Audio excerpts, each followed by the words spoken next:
E aí pessoal, tudo bem? Vamos continuar o nosso conteúdo, novo cenário para falar de uma outra temática, competências emocionais. Como ser um profissional de alta performance, como ser um atleta campeão, sem saber lidar com esse turbilhão de emoções que fazem parte da nossa vida.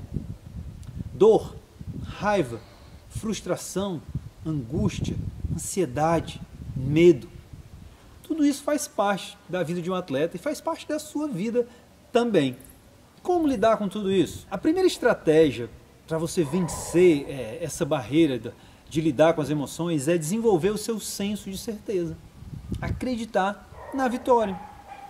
Quando eu comecei a trabalhar com esporte, você não vai acreditar nisso. Eu não tinha nenhum senso de certeza. Eu achava sempre que a gente ia perder. Eu achava que a minha equipe era mais fraca. Eu costumava até torcer para as equipes mais fracas para não me decepcionar, porque eu já acreditava na minha inferioridade, na minha incapacidade. Mas quando eu comecei a trabalhar com esporte, com o vôlei de praia, eu tive o prazer de me juntar com outras pessoas, com atletas e outras pessoas da comissão técnica, que tinham esse fator elevadíssimo, que eles iam para o campeonato achando que iam ganhar, achando que iam ser os primeiros. E o que aconteceu? Eu comecei a me contaminar com aquilo, eles começaram a me contagiar. E hoje eu não vou para nenhuma competição sem achar que nós vamos ter um excelente resultado, sem achar que eu vou me sair muito bem. Olha só, desenvolver o senso de certeza. Caracas, isso é muito importante para melhorar o seu resultado, para melhorar o seu desempenho. Mas como é que eu faço isso? Começa a conviver com pessoas que têm isso e permite que elas te contagiem com esse sentimento. Uma coisa muito parecida aconteceu comigo quando eu ainda estava lá no ensino médio. Eu mudei de escola e quando eu fui para essa outra escola eu era muito encabulado, envergonhado. E as pessoas que me acolheram lá eram aqueles que estudavam mais, aqueles alunos que não eram muito populares. E eles foram me ensinando a estudar. Estuda 1 hora por dia assim, faz assim, assado. Eu começando a conviver com eles. E sabe o que foi que aconteceu? Minhas notas começaram a melhorar. E eu começava a ter certeza de que eu era capaz, de que eu podia, de que eu sabia fazer. Desenvolver o senso de certeza. Como? Convivendo com pessoas que possuem essa competência, que possuem essa capacidade. Elas vão te influenciar se você permitir. E quando você menos esperar, você vai estar gerando muito mais resultados. Simplesmente porque você passou a acreditar mais em você mesmo. O contraponto disso é limitar aqueles pensamentos que nos impedem de evoluir. Sabe quais são eles? Eu não posso, eu não consigo, é difícil demais para mim. Vamos deixar do jeito que está. Olha, não mexe no que está quieto. São crenças, são pensamentos que nos limitam, que nos impedem de realizar, não é verdade? E olha, eles parecem um carrapato. Quando eles grudam na gente, quando eles grudam na nossa pele, eles começam a sugar a nossa energia e você começa a não produzir mais nada. Então, bloqueie esses pensamentos e aí você precisa criar a sua própria estratégia. Eu costumo brincar dizendo que, olha, quando algum pensamento desses invadir a sua mente, calça um tênis e vai correr.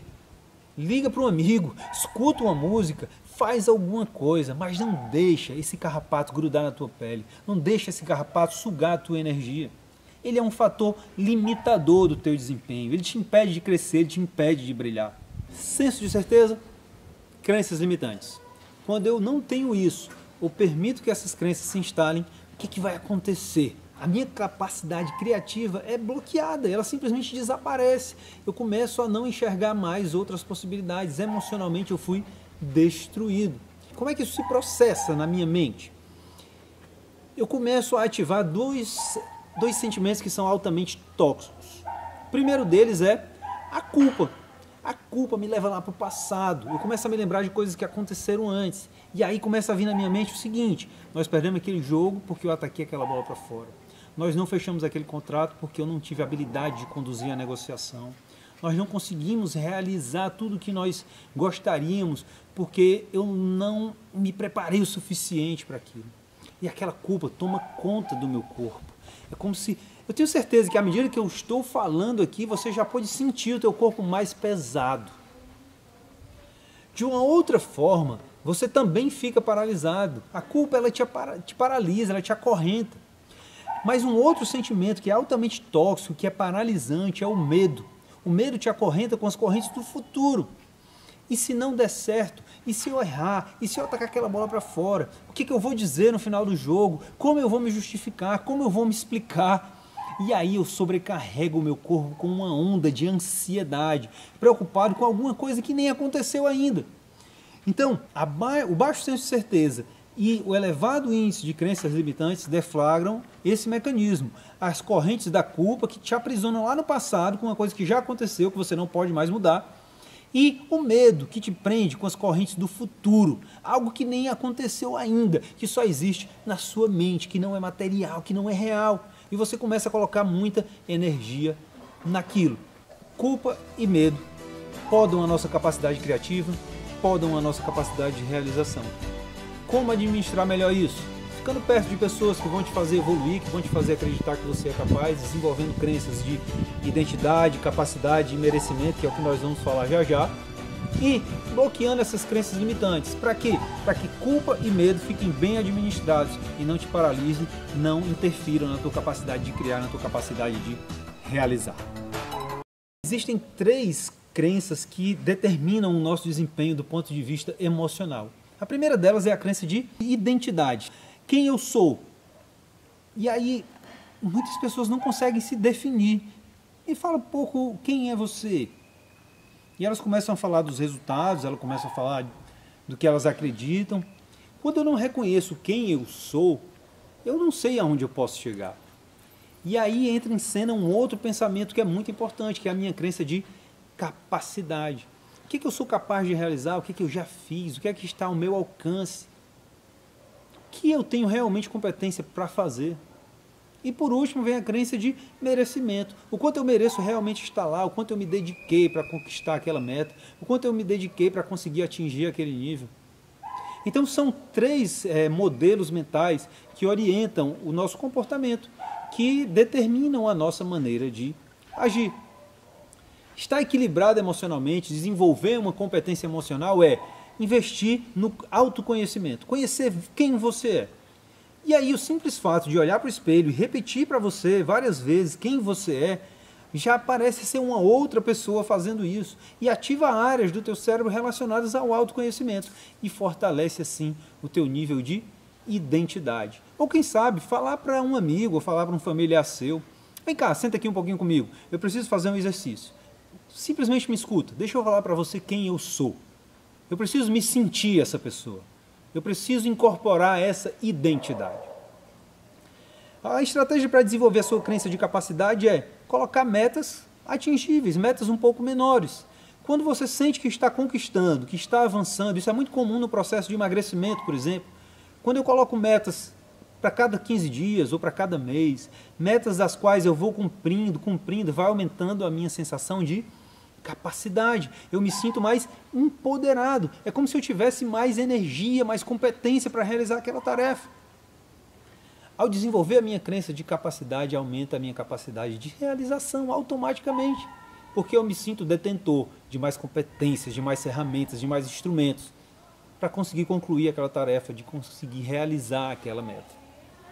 E por último, investir no merecimento é se dedicar ao máximo. Se dedicar ao máximo à sua atividade, tentar fazer sempre o melhor possível, com a máxima intensidade, para que quando você chegue no momento decisivo, quando você estiver no ponto final, a sua mente esteja inundada com a sensação de merecimento.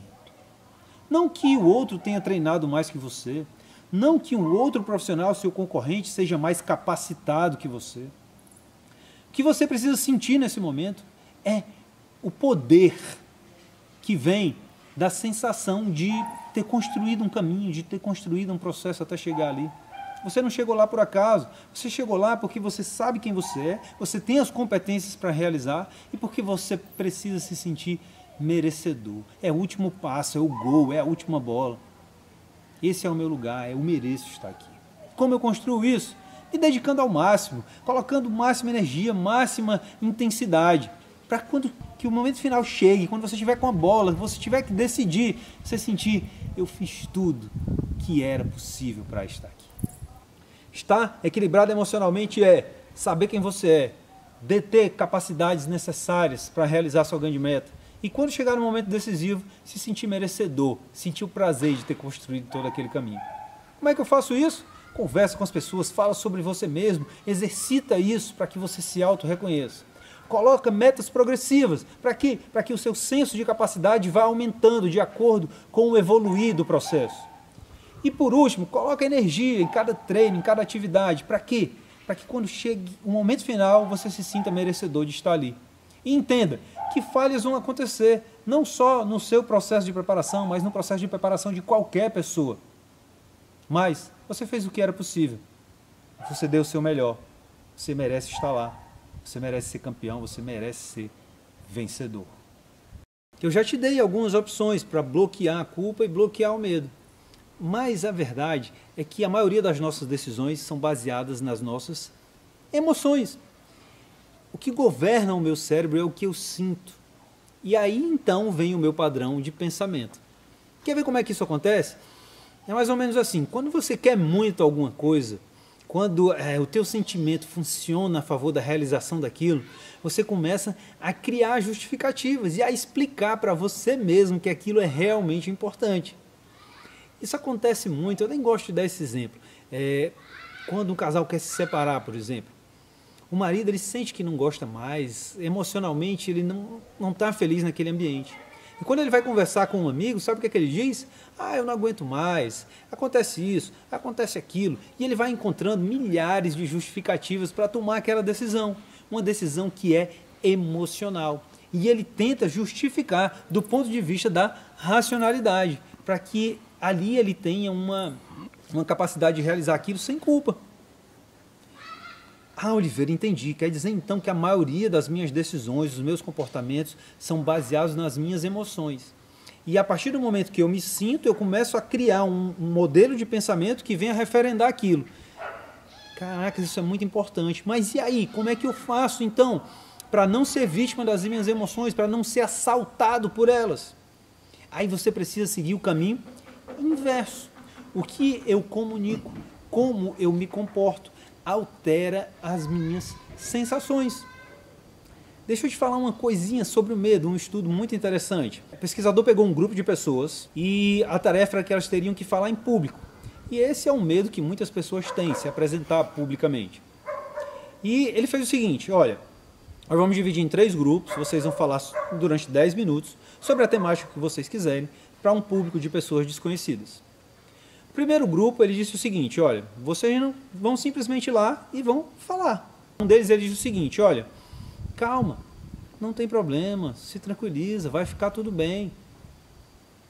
E o terceiro grupo, ele disse o seguinte, olha, eu quero que você repita para você mesmo, eu estou ansioso para que comece, mas faça isso sorrindo, faça isso descontraído, faça isso à vontade, se sentindo feliz. E os 3 grupos se apresentaram dessa forma. Aquele primeiro grupo, a quem não foi dito nada, as pessoas tiveram uma performance em relação à clareza e desenvoltura no palco. Razoável. Aquele segundo grupo, a quem foi dito para eles, calma, vai dar tudo certo, vai correr tudo bem. A performance deles não foi muito boa. Na realidade, foi um pouco pior do que o grupo controle. E aquele terceiro grupo, que repetiu simplesmente, eu estou ansioso para que comece, sorrindo, foi o que teve a melhor performance. 23% mais clareza e 27% mais desenvoltura no palco. Ora, ele implantou um pensamento de vitória, ele implantou um pensamento de sucesso. E aquilo se reverteu com o bloqueio do medo e uma melhor performance na execução da tarefa. Quando eu disse calma, aquilo não adiantou nada. Por quê? Porque era uma mensagem que vinha de fora e aquilo não teve interferência na performance daquele grupo. Olha só que fantástico, a gente tem 3 grupos. Um grupo que não fez nada, teve uma performance regular. O grupo a quem foi dito, calma, tranquilidade, quer dizer, um estímulo externo, não funcionou muito. O medo continuou presente, a desenvoltura e a objetividade não foi muito boa. Mas aquele grupo, onde as pessoas repetiram para elas mesmas, eu estou ansioso para que comece, com um sorriso no rosto, fez com que elas se comunicassem muito melhor, de forma mais objetiva, mais clara, com melhor desenvoltura. Ou seja, o pensamento que foi implantado no cérebro daquelas pessoas bloqueou a emoção do medo, bloqueou a sensação de incapacidade e melhorou a performance delas. Quer estar mais equilibrado emocionalmente? Comece a governar os seus pensamentos para impedir que as suas emoções assaltem o seu cérebro e governem a sua maneira de agir, governem o seu comportamento. E você aja muitas vezes da maneira que você não deseja. Assuma um padrão de pensamento diferente. Isso vai mudar o teu comportamento e vai bloquear sentimentos negativos que podam a tua criatividade, que podam a tua capacidade de execução. Para finalizar esse tema, competências emocionais, como estar mais equilibrado emocionalmente, eu tenho mais algumas informações para você testar agora, quando sair daqui. Estar mais equilibrado emocionalmente é viver o momento presente. Colocar toda a tua atenção no que está acontecendo hoje. No caso do atleta, é a próxima bola, é o próximo movimento, a próxima palavra, a próxima expressão, o próximo comportamento.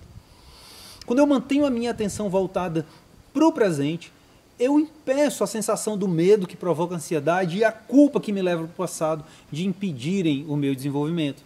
Então, focar no presente é uma estratégia essencialmente eficaz. Tirar da sua mente o que pode acontecer no futuro ou algum insucesso no passado, porque isso vai te atrapalhar no teu desempenho. Um atleta trabalhava conosco e isso foi muito presente para mim, sabe? Foi um caso muito claro isso. Sempre que a gente cruzava com uma equipe, o que acontecia? Quando chegava no momento decisivo, ele falhava. Ele errava o levantamento, ou ele errava o ataque. E isso aconteceu um jogo, 2 jogos, 3 jogos. E a gente conversava e tentava chegar ali a uma conclusão e a gente nunca conseguia vencer isso. Até que um dia ele se abriu, né, e disse, cara, quando eu tô lá, eu tô com medo. Estou com medo porque a gente já perdeu várias vezes e eu fico com medo no que é que eu vou dizer para vocês depois que termina o jogo. Aí eu volto para o passado e fico pensando no último jogo que a gente perdeu e aquilo tem me atrapalhado muito. E aí veio a conclusão, meu irmão, pensa só nesse jogo, pensa só nessa bola, limpa a tua mente, se equilibra emocionalmente, transfere o teu pensamento para o presente, única e exclusivamente para o presente. Existem alguns sentimentos que nós não conseguimos nos livrar deles imediatamente. E só o tempo vai ser capaz de acalmar o nosso coração e de tirar todas aquelas sensações ruins que tomam conta do nosso corpo. É mais ou menos assim, você tem uma experiência negativa em algum lugar, digamos assim. Eu tive isso, tá? Meu pai faleceu e ele passou muito tempo no hospital, já fazem alguns anos. E sempre que eu passava em frente àquele hospital, depois da morte dele, todas aquelas sensações voltavam. De dor, de perda, de insatisfação. E eu entrava num quadro quase depressivo. E eu tentava dizer a mim mesmo que já passou, bola para frente. E as pessoas também tentavam me ajudar, mas eu não conseguia vencer aquilo. Passaram-se 2 anos. E hoje eu passo em frente àquele hospital e vem uma lembrança assim. Mas aquilo já não me assalta emocionalmente. E o que eu entendi desse processo foi que para todo trauma emocional, para toda experiência negativa que deixa marcas, existe um tempo de cura. Existe um tempo para que o seu corpo possa restaurar a sua capacidade inicial. Então, muitas vezes, não vale a pena lutar tanto contra aquilo. Quanto mais você luta, parece que mais difícil fica. Respeita o limite do teu corpo, respeita o limite da tua mente. Lógico, procura mudar o teu padrão de pensamento, procura bloquear algumas coisas, mas entende que é um processo. É um processo que muitas vezes leva algum tempo e que não é o nosso tempo. Pode ser o tempo de Deus, se você é religioso, pode ser o tempo dos psicólogos, pode ser o tempo das pessoas que se dedicam a estudar esse tipo de trauma. Mas o que ficou muito claro para mim é que existe um tempo de cura. Mas o mais importante é que decisão você toma em relação ao teu comportamento, à tua conduta, como eu decido andar, como eu decido me comportar. E existem várias outras pesquisas que falam sobre isso. Algumas pessoas, por exemplo, eles pediram para responder, para ler um texto e dar a percepção delas sobre aquele texto. E para um grupo, leram o texto e deram uma avaliação delas. Para o outro grupo, colocaram um lápis aqui, ó. E ela ficava fazendo um bico, né, na verdade, enquanto lia. E a interpretação daquelas pessoas sobre o texto foi altamente negativa, porque a expressão facial denotava uma sensação ruim, e pensamentos ruins, e aquilo interferiu na interpretação do texto. A um outro grupo foi dado um lápis, mas o lápis ficou na boca. E eles ficaram como se estivesse sorrindo. E a avaliação do texto foi uma avaliação positiva. O que eu decido comunicar com o meu comportamento, com as minhas atitudes, provoca uma onda de sensações no meu cérebro que muda a minha interpretação da realidade, controlando as minhas emoções, proporcionando que eu seja mais criativo, mais eficaz, mais producente. A busca de um equilíbrio emocional para melhorar a tua performance. Um grande profissional, um profissional de destaque, um atleta campeão, um grande empresário, sabe lidar bem com as emoções. E eu acabo de te dar estratégias altamente eficazes para você colocar isso em prática. E a partir de hoje, começar a colher muito mais resultados com um novo modelo de comportamento, com uma nova forma de pensar.